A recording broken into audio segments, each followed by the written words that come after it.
Season వచ్చేస్తోంది. తమ సినిమాను దసరా ధమాకాగా బరిలోకి దించేందుకు స్టార్స్ అంతా సై అంటే సై అంటున్నారు. దసరా బరిలో నిలిచేందుకు ముందుగా రామ్ చరణ్ తన బెర్త్ని ఫిక్స్ చేసుకున్నాడు.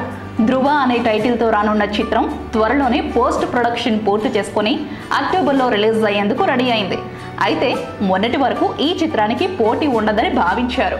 కానీ అనుకోకుండా అనేక సినిమాలు దసరా బరిలో పోటీ పడేందుకు రెడీ అయ్యాయి. చందు మొండేటి చైతు కాంబినేషన్లో తెరకెక్కిన ప్రేమం సెప్టెంబర్లోనే రిలీజ్ కావాల్సి ఉన్నా అనుకోకుండా ఈ చిత్రం దసరా రేసులోకి వెళ్ళింది. మరోవైపు సెప్టెంబర్ నెలాఖరులో అనుకున్న కళ్యాణ్ రామ్ పూరిల ఇజం కూడా దసరాకే వస్తుందంటున్నారు.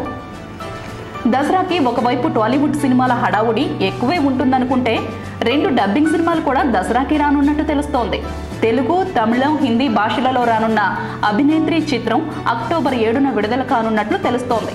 ఈ చిత్రంలో తమన్నా, ప్రభుదేవాలు ప్రధాన పాత్రల్లో నటించారు. మరోవైపు కన్నడ కుర్రాడు, మాజీ ప్రధాని దేవగౌడ మనవడు నిఖిల్ కుమార్ హీరోగా పరిచయం అవుతున్న జాగ్వార్ని దసరా సీజన్లోనే బరిలోకి దించుతున్నారు. ఇప్పటికే పలు సినిమాల మధ్య రసవత్తర పోరు జరుగుతుందనుకుంటున్న నేపథ్యంలో ప్రకాష్ రాజ్ మన ఊరి రామాయణం సినిమాతో దసరాకు వచ్చేస్తున్నాడు. రీసెంట్ గా సినిమా రిలీజ్ డేట్ తో పోస్టర్ ని కూడా రిలీజ్ చేశాడు. మరి ఇన్ని సినిమాలు బాక్సాఫీస్ వద్ద ఫైట్ కి దిగుతున్న నేపథ్యంలో ఏ సినిమాకి ఎన్ని కలెక్షన్లు వస్తాయనేది ఆసక్తికరంగా మారింది. రానున్న రోజుల్లో దసరాని టార్గెట్ చేసుకొని ఇంకెన్ని సినిమాలు పోటీ పడతాయో చూడాలి మరి.